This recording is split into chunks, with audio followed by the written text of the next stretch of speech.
Bienvenidas y bienvenidos. Hoy vamos a sumergirnos en un texto, fundamental para quienes se dedican a la salud mental.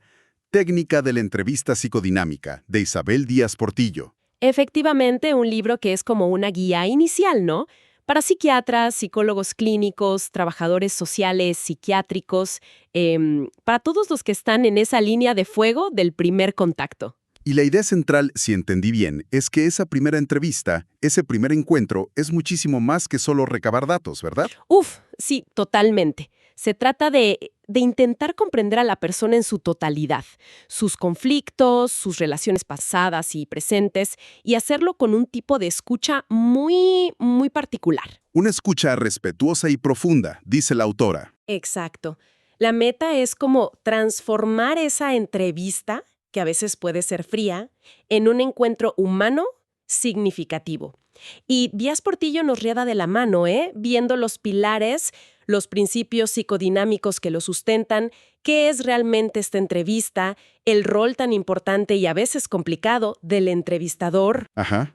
cómo manejar esas barreras que pone el paciente, las resistencias y, bueno, cómo abordar las distintas fases y hasta casos más complejos como los pacientes psicóticos. Suena a que cubre bastante terreno. Entonces, la pregunta que nos guiaría podría ser: ¿qué es lo que hace, según este libro, que una entrevista sea realmente psicodinámica? ¿Y por qué es tan distinta de una simple plática o un interrogatorio? Me parece una excelente forma de enfocarlo, sí.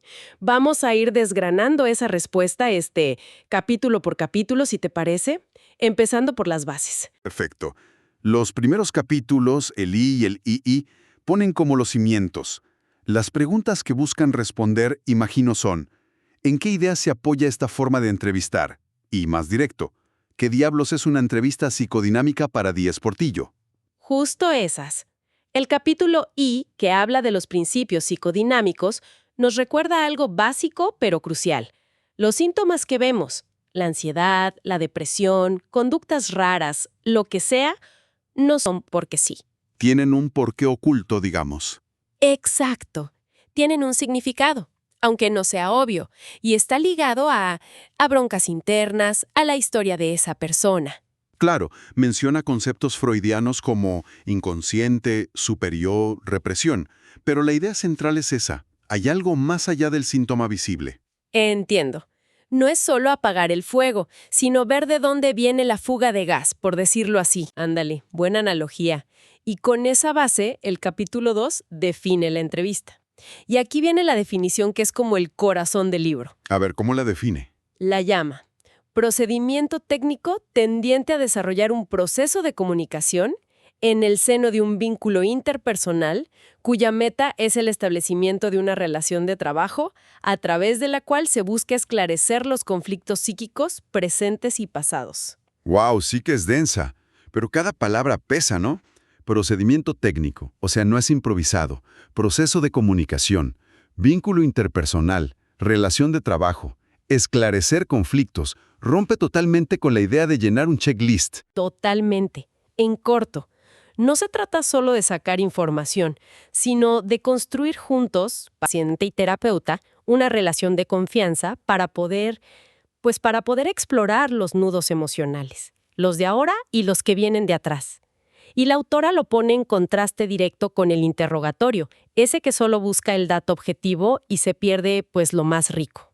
¿Y qué sería eso rico que sí capta la entrevista psicodinámica? Muchísimo. Fíjate, valora lo no verbal, el tono de voz, los gestos, los silencios, incluso lo que la persona olvida o evita decir, porque justo ahí pueden estar las defensas trabajando, ¿no? Ajá, lo que no se dice a veces dice más. Exacto. Y sobre todo, pone el reflector en la relación que se forma ahí mismo, en el momento. Introduce dos conceptos que son, esenciales: transferencia y contratransferencia. Suenan técnicos, pero me imagino que son súper prácticos en la realidad de la consulta. Absolutamente. La transferencia, muy básicamente, es como el paciente, sin querer queriendo, nos empieza a ver y a tratar como si fuéramos alguien importante de su pasado. Como al papá, a la mamá, a un hermano. Ándale. Y la contratransferencia son las reacciones emocionales nuestras, del terapeuta, hacia el paciente. Lo revolucionario aquí es ver la entrevista no como una charla neutra, sino como un pequeño teatro donde se reactivan esas relaciones pasadas y donde lo que sentimos nosotros como terapeutas es una brújula súper útil. La meta final es crear una alianza de trabajo. Queda claro, es un enfoque mucho más vivo, más relacional. Ahora, si la relación es tan central, pues la persona del entrevistador debe ser importantísima. El capítulo 3 se dedica justo a eso, el entrevistador. La pregunta es obvia. ¿Qué se necesita para hacer este trabajo bien? ¿Cómo influye quién es el clínico? Rompe el mito del terapeuta perfecto. Díaz Portillo dice, ojo con querer actuar un papel, con ponerte una máscara. Eso no funciona. Lo más importante, dice, es la honestidad. Pero contigo mismo. ¿Honestidad en qué sentido? ¿Decirle todo al paciente? No, no, para nada.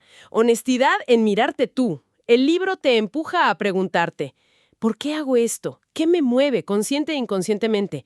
A lo mejor hay una necesidad de reparar algo mío o de entenderme a mí a través del otro. Y te alerta. Tus propios prejuicios, tus rollos no resueltos, tus puntos ciegos, todo eso puede distorsionar cómo ves al paciente. Pone un ejemplo clarísimo de una entrevistadora que, por sus prejuicios sobre la sexualidad, interroga de una forma que cierra en lugar de abrir. Ok. O sea, la clave no es ser una máquina sin emociones, sino conocer tus propias tendencias, para que no estorben. ¿Y cómo se logra eso? La receta principal que da es trabajo personal, o sea, terapia para el terapeuta y supervisión, que es discutir tus casos con alguien más experimentado. No se trata de borrar quién eres, imposible, sino de conocerte para que tu subjetividad no te juegue chueco. Entiendo. Y además de esa autoconciencia, claro, menciono otras cosas. Interés genuino por el otro, empatía, sentir con el otro, pero sin ahogarte con él. Y obvio, la base técnica, saber de psicopatología, de cómo nos desarrollamos, de la cultura del paciente.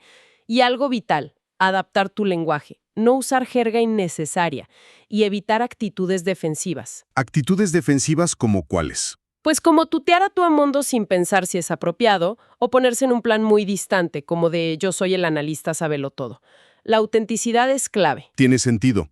¿Y el consultorio, el espacio físico, importa? Sí, lo menciona. Lo básico, privacidad, que sea cómodo, que estén cara a cara, pero dice que hasta la decoración habla del terapeuta. Lo importante no es tener un consultorio modelo, sino estar consciente de cómo ese espacio puede afectar al paciente y cachar sus reacciones. Entendido. El terapeuta como herramienta y posible interferencia, todo en uno. Interesante. Bueno, ahora sí metámonos al cómo, a la acción, con los capítulos 4, 5, 6 y 7. Estos responden preguntas muy prácticas, ¿no? Como, ¿qué hago si el paciente se cierra o se calla? ¿Cómo empiezo? ¿Cómo exploro los síntomas y la historia sin que suene un interrogatorio policial? Empecemos por el capítulo 4, el manejo de las resistencias. Este capítulo es oro molido, porque toca algo que pasa siempre.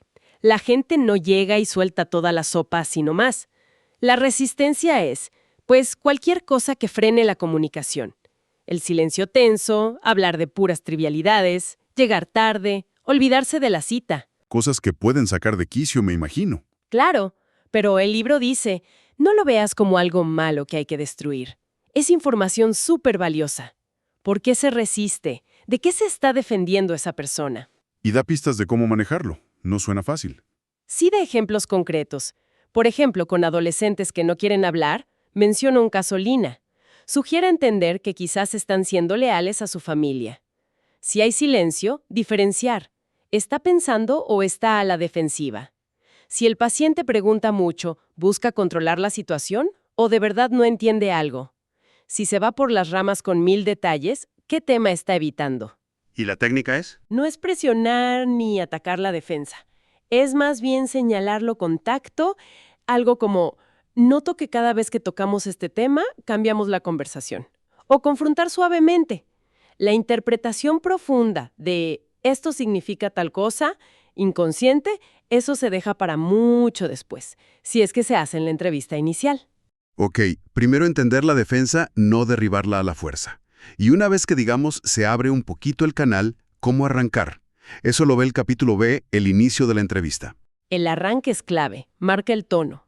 Desde que ves entrar al paciente, ya estás observando todo. Cómo te mira, cómo se sienta, viene tenso, relajado, cómo viene vestido. Todo comunica. ¿Y la recomendación principal es? Deja que el paciente marque el ritmo al principio, que cuente su historia, porque está ahí con sus propias palabras. Tu rol como entrevistador al inicio es de escucha, súper activa. ¿Qué temas salen una y otra vez? ¿Qué emociones se sienten en el aire? ¿Hay olvidos, lapsus, cosas que no cuadran? ¿Cómo conecta las ideas? La idea es intervenir lo mínimo indispensable para no cortar ese flujo espontáneo.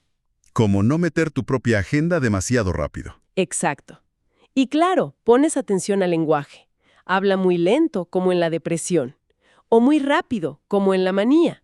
Le cuesta trabajo hilar ideas, como a veces pasa en la psicosis. Escuchar, escuchar al principio. Y ya que la conversación está andando, ¿cómo profundizas en los problemas concretos? Ahí entran los capítulos 6 sobre síntomas y 8 sobre la historia, ¿cierto? Así es, el capítulo 6, sobre los síntomas, no se queda en ¿y qué siente? Busca entender todo el contexto. ¿Cuándo empezó? ¿Pasó algo justo antes? ¿Cómo ha cambiado con el tiempo? ¿Hay algo que lo mejore o lo empeore? ¿Qué otras cosas pasan al mismo tiempo? Y un punto súper interesante que menciona es la ganancia secundaria. Ganancia secundaria. Eso suena como sacarle provecho a estar enfermo. Suena un poco fuerte. Sí, puede sonar así, pero es un concepto psicodinámico importante. Es como cuando, sin que te des cuenta, ese dolor de cabeza crónico te sirve para que no te exijan tanto en el trabajo o para que tu pareja te cuide más. El síntoma, además del malestar obvio, puede traer un beneficio extra, muchas veces inconsciente. Ah, ok. Visto así. Díaz Portillo insiste en que explorar eso también es parte de entender el cuadro completo. Pone el ejemplo de una paciente, Minerva, que tenía vómitos, y se ve cómo esos vómitos no solo expresaban su conflicto por entrar a la universidad, sino que también le aseguraban la atención constante de su familia. Qué interesante esa doble cara del síntoma. Y sobre la historia personal y familiar, capítulo 7, ahí sí es como hacer una biografía ordenada. Pues no exactamente. De nuevo, la clave no es tanto el orden cronológico tipo nació en tal año, luego fue al kinder. Se valora mucho más seguir la asociación libre del paciente. O sea, si está hablando de su jefe y de repente salta a hablar de su papá, esa conexión vale oro. Porque revela algo, ¿no? Claro, revela cómo conecta las cosas en su mente. Obviamente sí se exploran áreas clave. Cómo era el ambiente en casa, cómo eran papá y mamá, los hermanos, cómo se manejaban las emociones, qué valores había, también los eventos importantes de la vida, mudanzas, pérdidas, logros, traumas.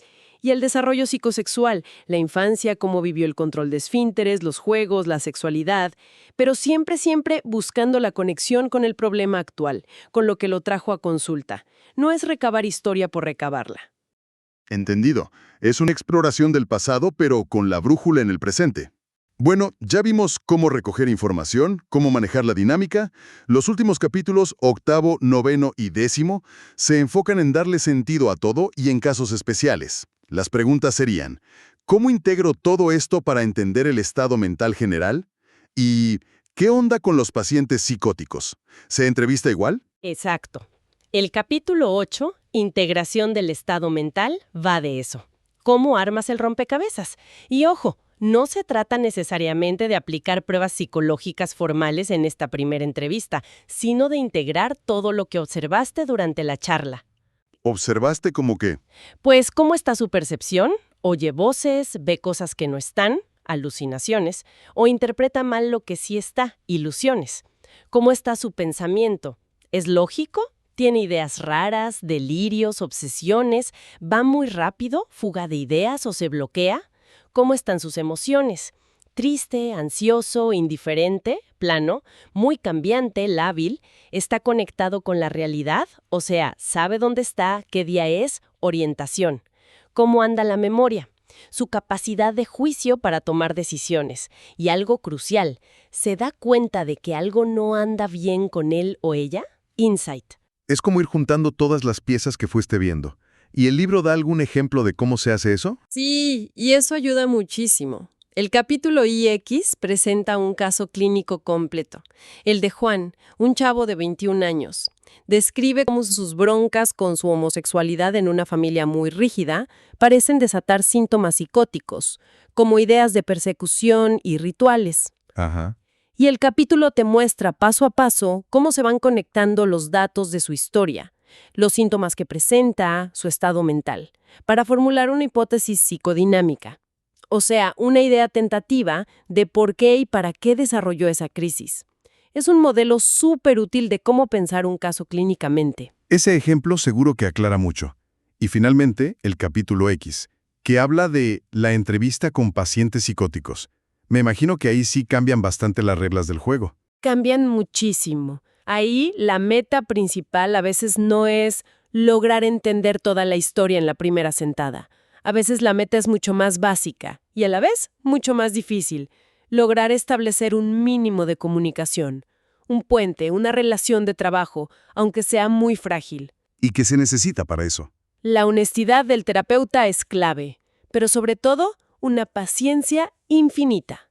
Paciencia para respetar el mundo del paciente, su silencio, su aislamiento si lo hay, sus conductas que nos pueden parecer extrañas o bizarras. Tienes que aguantar tu propia incomodidad, ¿no? Totalmente. Tolerar la ansiedad que te genera a ti como terapeuta esa situación. Y esforzarte por entender que su lenguaje puede operar con otra lógica, quizá más simbólica, menos directa. El libro lo ilustra de una forma muy, muy conmovedora. Con el caso de Fernando. Era un paciente catatónico, mudo, parecía totalmente inaccesible. Pero la entrevistadora, con una constancia enorme y poniendo atención a detalles mínimos, notó que hacía bolitas con el migajón del pan, logró después de muchas sesiones casi en silencio que él empezara a hablar. Y lo que reveló fue una vivencia interna terrible. Se sentía un monstruo, pensaba que podía matar a la gente con su saliva. Qué fuerte. Qué trabajo tan paciente y respetuoso se necesita ahí. Uf, sí, definitivamente.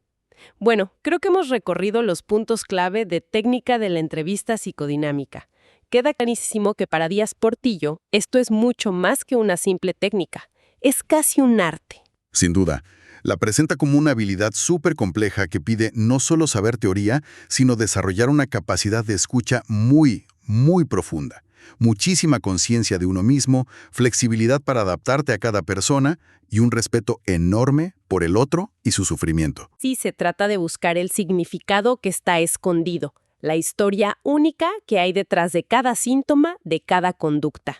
Una visión que realmente pone la relación humana en el centro, como la herramienta principal para entender y, ojalá, ayudar. Exactamente. Y nos deja pensando, ¿no? Sí.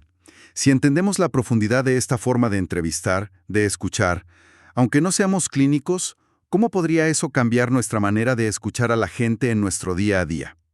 ¿Cómo nos acercaríamos a las historias, a los conflictos silenciosos de las personas que nos rodean si aplicáramos un poquito de esa escucha paciente, respetuosa, que busca el significado más allá de lo obvio? Es una buena pregunta para quedarnos reflexionando.